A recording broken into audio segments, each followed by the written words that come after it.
के पास बैठी थी। वो अंडों का बड़े अच्छे से ध्यान रखती थी। उसे इंतजार था कि कब अंडों में से बच्चे बाहर आएंगे और वो उन्हें दुलार पाएगी। जंगल का मौसम काफी तेजी से बदल रहा था।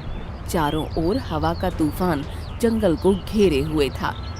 सोनू चिड़िया इसी प्रार्थना में लगी हुई थी कि कब ये तूफान शांत हो। वो अपने अंडों पर मजबूती से पकड़ बनाकर बैठी थी।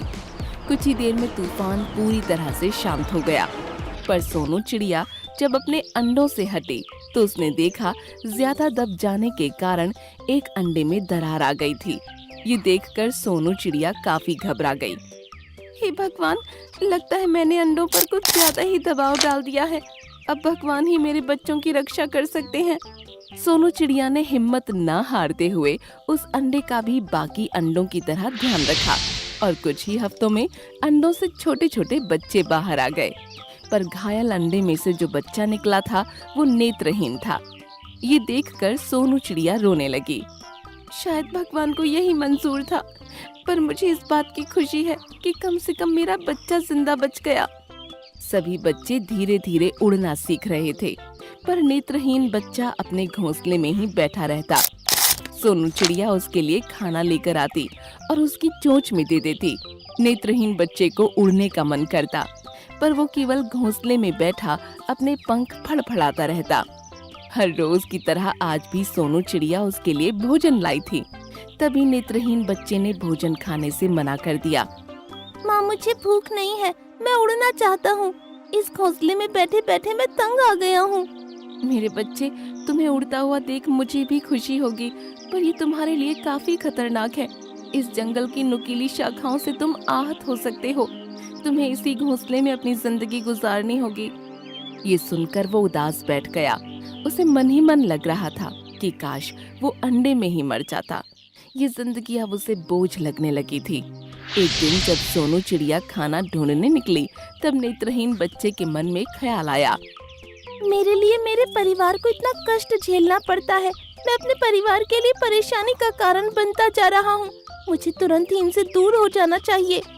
वो पूरी तेजी से अपने पंख फड़फड़ाने लगा।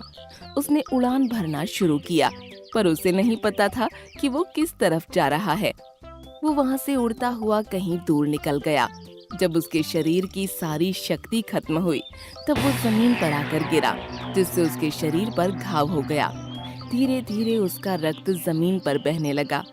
कुछ देर तक वो अकेला जमीन पर तड़पता रहा। तभी वहाँ पर एक जहरीला सांप आ जाता है। सांप उसे अपना फन फैलाकर डराने की कोशिश करता है, लेकिन सांप ये देखकर अचंभित हो गया कि इतना डराने के बाद भी वो भागने का प्रयत्न क्यों नहीं कर रहा। कुछ देर के बाद जब सांप को मालूम हुआ कि बच्चा अंधा है, ये देखकर सांप का हृदय परिवर्तन हो गया।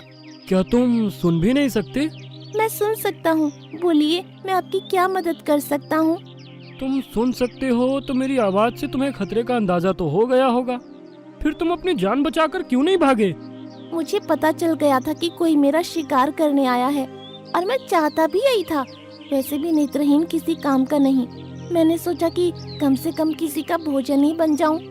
क्या तुम्हारा ख्याल रखने वाला कोई नहीं है? जवाब में नेत्रहीन बच्चा सांप को पूरी बात बताता है कि वो कैसे अपने परिवार के लिए बोझ बनने लगा था। सांप पूरी बात सुनकर उसे समझाता है कि उसे ऐसा नहीं करना चाहिए और अपने परिवार के पास फिर से लौट जाना चाहिए। बच्चे को अपनी गलती का एहसास होता है और वो सांप से कहता है, मुझे अपनी गलती का एहसास हो गया है। मैं फिर से अपने परिवार के पास चला जाऊंगा, पर मुझे पता नहीं कि मेरा घर आखिर है कहाँ। मैं तुम्हारी मदद करूंगा, पर जब तक तुम्हारा घाव ठीक नहीं हो जाता तुम्हें मेरे पास ही रहना होगा। और सांप बच्चे का ख्याल रखने लगता है। वो रोज मरहम लाकर बच्चे के घाव पर लगाता और उसका ध्यान रखता।